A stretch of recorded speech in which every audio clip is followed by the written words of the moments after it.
All right, today we're going to break down a pretty detailed hypothetical military scenario that's been making the rounds online. Now keep in mind, this is all fictional, but it's built around some very real questions about power, resources, and international law. So let's unpack this Venezuela scenario together and see what it's really trying to say about the world we live in. So the story just drops us right into the action. No messing around. The date? January 3rd, 2026. You see, there's no long introduction, no big setup, it's just bam, a single moment in time, and it's designed to pull you right into what's about to happen. And this whole operation, it unfolds with just incredible speed. I mean, look at this. At 2 o'clock in the morning, American helicopters slip into Venezuelan airspace totally undetected. Just 1 minute later, 2:01 a.m., Delta Force commandos are already inside President Maduro's residence. And then, only 5 minutes after that, by 2:06 a.m., the leader of a sovereign nation is captured. The whole point of the narrative here is to show this swift, almost surgical strike. It's all over before anyone even knows what's happening. And to really hammer home just how surreal this whole thing is supposed to be, the source material gives us this fictional quote attributed to the US president. Just think about that. A world leader is watching a military raid on a live feed, and he compares it to a TV show. It immediately sets this incredibly chilling, almost detached tone for everything that follows. Okay, so when something like this happens, even in fiction, it immediately brings up a couple of huge questions, right? And that's exactly what the source material tries to answer.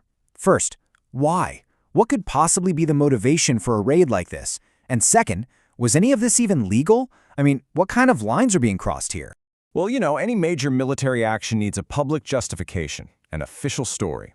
And in this narrative, the reason they give it isn't about politics, it's not about regime change, no. It's framed as something totally different, a law enforcement action as part of the war on drugs.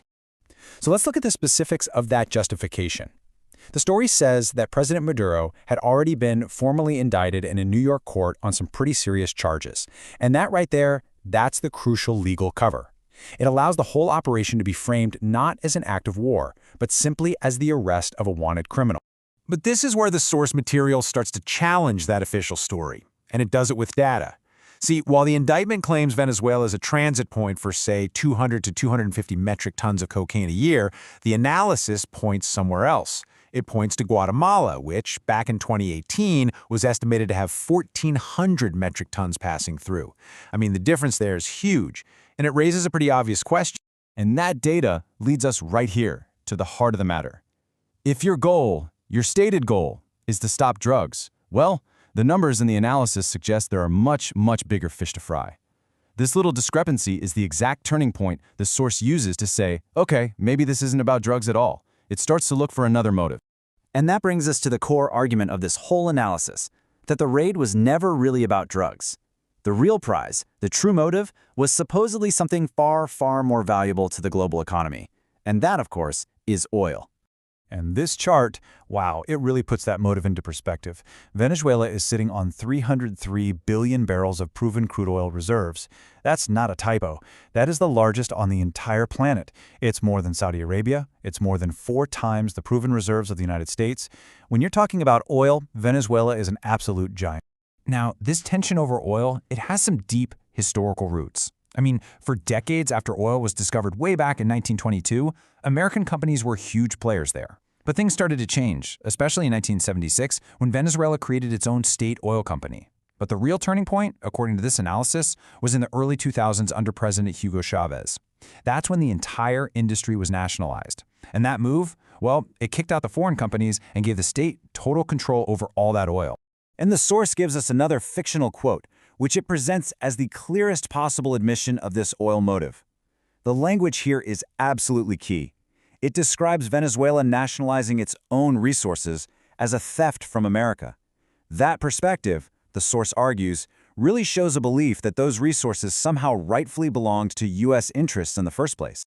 Okay, so let's say that's the motive. But even if you have a powerful motive, there's still a huge question of legality. I mean, did this fictional operation break the law? Well, according to the analysis we're looking at, the answer is a clear and simple yes. And the analysis points to violations on 2 different fronts. First, you've got domestic U.S. law. The Constitution is pretty clear that Congress has the power to declare war, and that step was completely skipped in this scenario. Then, you've got international law. The UN Charter explicitly prohibits using military force against the sovereignty of another nation, period. So, how does the administration in this story defend itself? Well, it tries to redefine what happened. They argue, hey, this wasn't a war. It was just a law enforcement function.